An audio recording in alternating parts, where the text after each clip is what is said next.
Howdy Doody, Panthers 3, Giants 25. We got the win.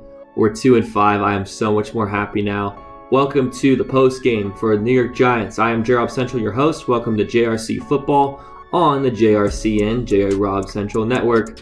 We're going to go over the post game, basically over matchups that we had in the pregame, along with some keys to success, how we countered against the Panthers, and what they did earlier in the year with their successes and how we countered that. So we're going to go over everything. Best player, worst player, we'll be good.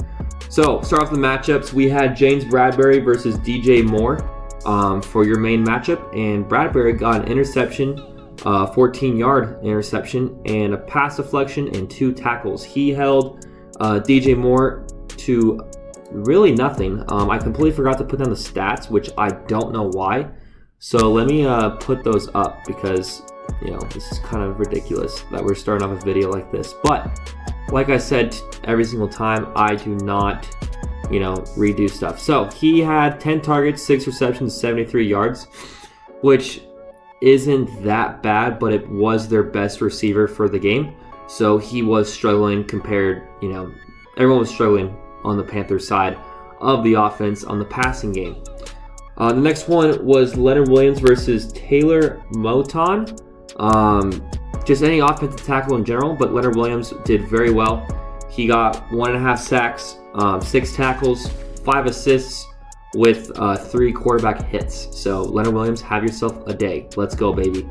Offensive line, we just wanted to show for the matchup, see what they would do in the pass rush.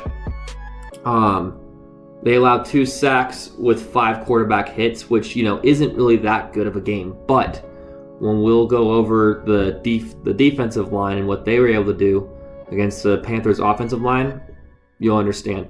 The next one was Sterling Shepard, but he got injured, so we're not really going to talk about him. We'll talk about Darius Slayton. He had 5 receptions, 63 yards. His longest was 16 yards. It was just good to see him back, so I just want to point that out. So your keys to success for your New York Giants: make explosive plays, because we did not have one explosive play against the Rams. We had 7 this game. 7 plays that were 15 plus yards.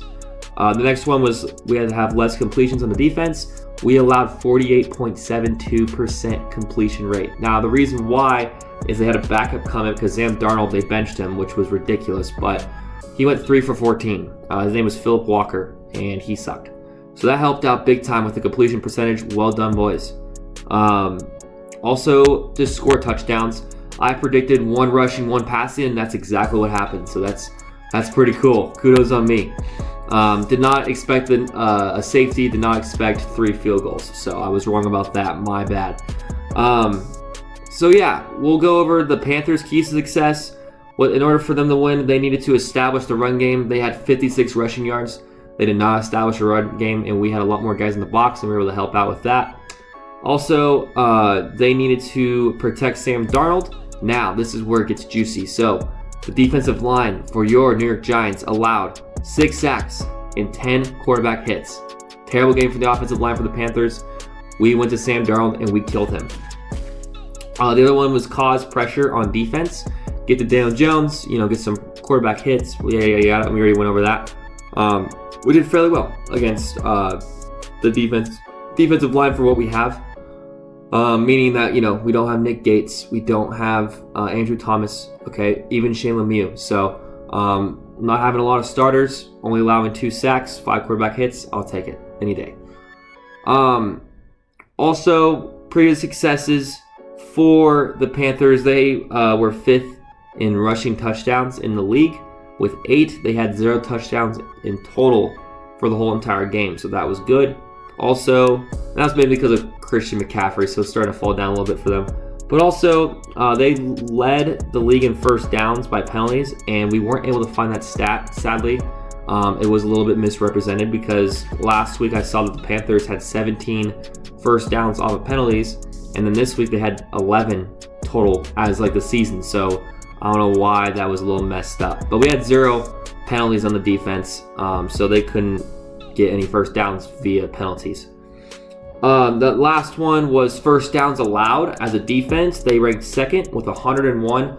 We had 21 first downs, so we did very well on that board. So the next thing was the success, mainly for us. We had 21 first downs, like I said. We had an interception when it mattered. And also, we had 0 defensive penalties yet again, with 8 offensive, which isn't that bad, with 60 yards, which kind of sucks. So, we just need to get that figured out. But we still scored a lot of points. We got some stuff going. Very happy to see that. The best player of the game has to go to Azeez Ojulari. He was on the defense. He is an edge rusher. You can see him in the back as well sometimes. But 2.5 sacks, 5 tackles, 2 assists, and 3 tackles for the loss, along with 4 quarterback hits. These stats are like 2 or 3 games. So it was really good to see him do what he was able to do. The next one, the worst player, was O'Shane Zimenez. He's also an edge rusher, and he had 27% of the snaps, which isn't a lot, but he had 0 stats.